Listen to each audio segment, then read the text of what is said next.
आप किसी भी कंपनी में इन्वेस्टमेंट कर रहे हैं, वहां पर एक कैलकुलेटेड रिस्क लीजिए। जब आप एक कैलकुलेटेड रिस्क लेंगे तो वहां पे क्या होगा कि अगर कंपनी चल गई तो आपका प्रिंसिपल निकलेगा, आपको प्रॉफिट आएगा, और नहीं चली तो आपका कितना जाएगा, क्योंकि एक कैलकुलेशन के आधार पर आपने रिस्क लिया था। लेकिन होता क्या है कि थोड़ा सा जब प्रॉफिट आना स्टार्ट हो जाता है, हमें लगता है कि वाह, ये कंपनी तो एकदम मेरी जिंदगी बदल देगी। हम कर्ज लेकर लगाने लगते हैं, दोस्तों से उधार लेकर लगाने लगते हैं, गोल्ड सेल करके लगाने लगते हैं, प्रॉपर्टी के अगेंस्ट लोन लेकर लगाने लगते हैं। ये सारी चीजें आपको बर्बाद करने के लिए ही ऐसे लालच दिया जाता है, और उस ट्रैप में आप फंस जाते हैं और आप बर्बाद हो जाते हैं। और जो आपके मेंटर होते हैं, जो लीडर होते हैं, उनको अपने रैंक रिवॉर्ड से मतलब होता है। आप डूब रहे हैं, आपका लॉस हो रहा है, या आगे आपके साथ क्या होगा, ये सब चीजें वो नहीं देखते हैं। और बाद में क्या होता है, वही लीडर्स, वही आपके अपलाइन नंबर चेंज करके दूसरा यूट्यूब चैनल बना करके या फिर किसी और प्रकार से और दूसरे पैटर्न पे आ जाते हैं, नए लोगों के साथ काम करने लगते हैं। फ्रेंड्स, हमेशा उस व्यक्ति के साथ आप काम कीजिए जो हर कंडीशन में आपके साथ खड़ा रहे, हमेशा आपका फोन पिक करता रहे और आपको सही जानकारी दे। क्योंकि ये कंपनी लीडर्स की नहीं होती है, कंपनी इन्वेस्टर्स की नहीं होती है। जितनी सारी कंपनी चलती है बड़े बड़े स्कैमर्स की होती है।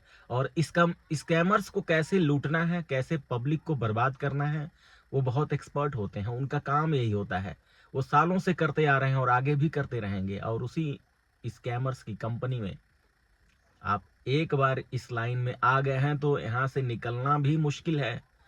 तो उस स्कैमर्स की कंपनी में जितने सारे स्कैमर्स हैं, कैसे प्लान बना रहे हैं, कैसे लोगों को ट्रैप करने की कोशिश कर रहे हैं।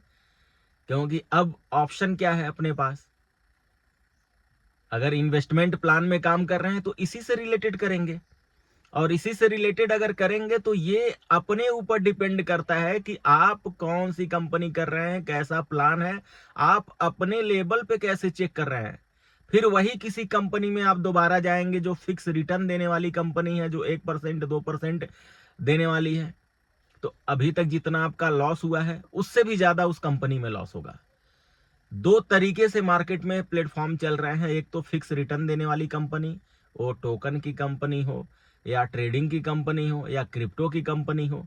फ्रेंड्स, जहां पर भी आपको फिक्स रिटर्न दिया जा रहा है, टोटल कंट्रोल अगर वेबसाइट क्रिएटर मैनेजमेंट के पास है, तो वहां पे रातों रात आपके साथ ही स्कैम होगा, आपको वहां से एग्जिट करने का मौका नहीं मिलेगा।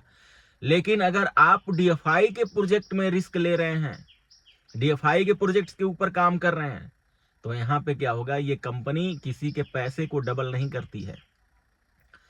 यहाँ पे टोकन इंक्रीज होता है, वही डंप पंप होता रहता है। अब उसमें भी आपको डिसाइड ये करना है कि सबसे बेहतर डीएफआई का प्रोजेक्ट कौन सा चल रहा है।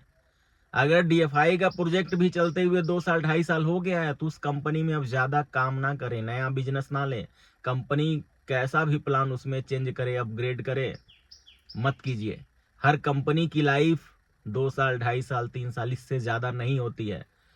और फ्रेंड्स, अगर अभी के टाइम पे आप किसी नए प्लेटफॉर्म की तलाश में है, नए अपॉर्चुनिटी की तलाश में है, तो फ्रेंड्स, मैं कौन सा प्रोजेक्ट कर रहा हूँ उसकी सारी डिटेल मैंने इस यूट्यूब चैनल पे डाला हुआ है। आप कॉल करके कंसल्ट कर सकते हैं, कैसे काम करना है, कैसे टीम बनाना है, वो सारी चीज़ें डिटेल में आपसे बात की जाएगी। तो मिलते हैं फ्रेंड्स अगली वीडियो में नए अपडेट के साथ, नई जानकारी के साथ। तब तक के लिए धन्यवाद।